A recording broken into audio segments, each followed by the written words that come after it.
say, use your words to my toddlers when they're whining or crying to get them to calm down and say something in a more polite manner. Here's what I do instead. Last night for dinner, we had lasagna, and my 3-year-old did not want any part of it. He was not at all interested, and he immediately was like, I don't want this. I don't like lasagna. And he wanted something else, right? So he's kind of like having a little meltdown. He's screaming, I want something else. And instead of being like, use your words, ask politely, which doesn't actually help at all, I simply modeled regulating myself. I went, took a big deep breath, and I said, wow, you don't want the lasagna. I would prefer, obviously, for him to calmly ask if he wants something else. Hey, Mom, could I have something else for dinner? Hey, Mom, I don't really want to eat this lasagna. But here's the thing you have to remember.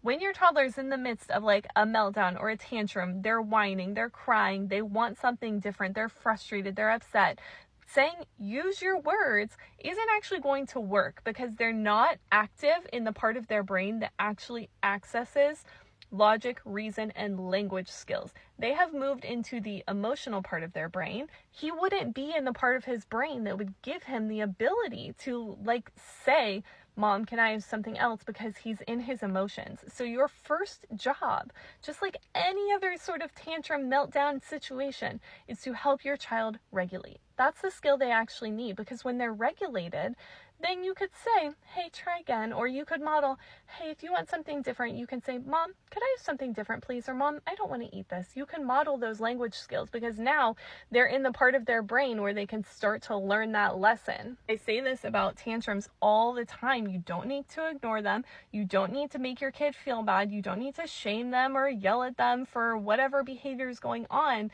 You have to teach them the emotional regulation skills because that's what they're actually lacking in that moment. And the more you teach and model those skills, the more they'll be able to stay calm, ask for things politely, give you respect through their words, because now they're regulated enough to be able to do that.